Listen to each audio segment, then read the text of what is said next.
सोने की बाली हिंदी कहानी। एक गांव में जमींदार की बेटी थी अंजलि। वो बहुत ही नटखट थी। जमींदार होने के कारण पूरे गांव में उनका बहुत रौब था। गांव के सभी लोग उनसे डरते थे। अंजलि को जमींदार ने बहुत लाड प्यार से पाला था। इधर दूसरे गांव में एक किसान की दुश्मनी उस जमींदार से थी। इस दुश्मनी के कारण वे उसे नुकसान पहुंचाना चाह रहे थे, लेकिन मौका नहीं मिल रहा था। एक दिन अंजलि अपने खेतों पर खेलने गई। वहां जाकर वह अपनी सहेलियों के साथ घूम रही थी। तभी उसकी सोने की बाली गिर जाती है। इसका किसी को पता नहीं चलता। घर आकर जब सब देखते हैं कि अंजलि के एक कान में बाली है, तो जमींदार के आदमी बाली ढूंढने के लिए निकल पड़ते हैं। अंजलि जिस खेत में खेल रही थी, उसकी के पास के खेत में रामकिशन अपनी फसल काट रहा था। जमींदार के आदमी उससे बाली के बारे में पूछते हैं, वो मना कर देता है, लेकिन उस पर शक होने के कारण वे उसे उठाकर जमींदार के सामने ले जाकर पटक देते हैं। जमींदार, रामकिशन सच बता, सोने की बाली कहाँ है? बात कीमत की नहीं है, लेकिन वो मेरी बेटी की बाली है, उसके लिए मैं पूरे गांव में आग लगा दूंगा। रामकिशन, मालिक, मैंने तो बिचाई को खेलते भी नहीं देखा, मैं तो बहुत बाद में खेत पर आया था। उस समय वहाँ कोई नहीं था। जमींदार को उसकी बात पर विश्वास नहीं होता, वो उसे मारने की सजा देता है। जमींदार के आदमी उसे मारते हैं। जब वे मारते मारते थक जाते हैं, तो उसे उसके घर के सामने फेंकाते हैं। अगले दिन ये बात पूरे गांव में फैल जाती है। गांव वाले सोचते हैं कि न जाने जमींदार अब क्या करेगा। तभी जमींदार के आदमी वहां आ जाते हैं।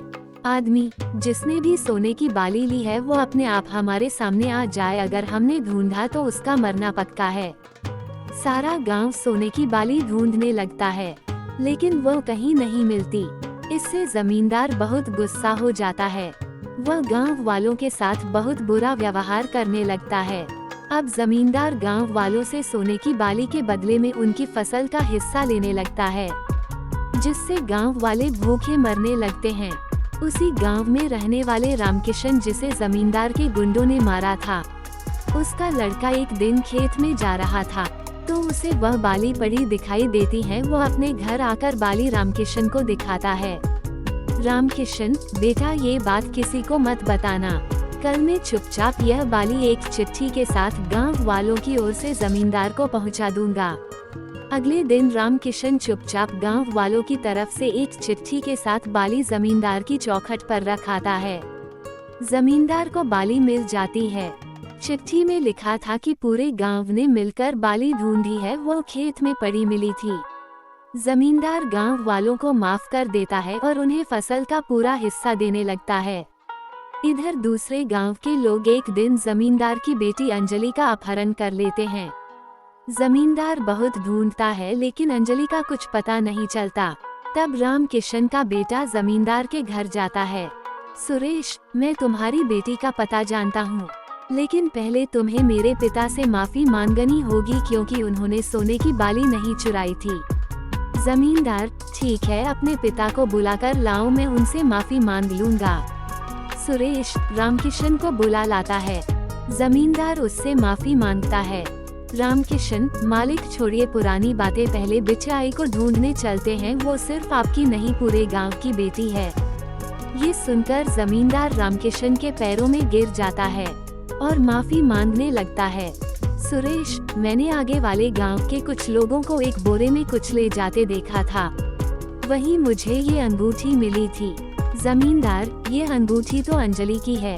फिर जमींदार उस गांव की ओर चल देता है। बेटी की बात पर पूरा गांव उसके साथ चल देता है।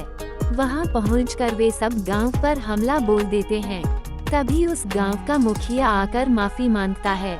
मुखिया, हमें पता नहीं था कि ये लोग आपकी बेटी को उठा लाए हैं, हमें माफ कर दीजिए। मुखिया अंजलि को लाता है, साथ ही पुलिस बुलाकर उन गुंडों को पुलिस के हवाले कर देता है। जमींदार अंजलि को पूरे मान सम्मान के साथ गांव वापस ले आता है।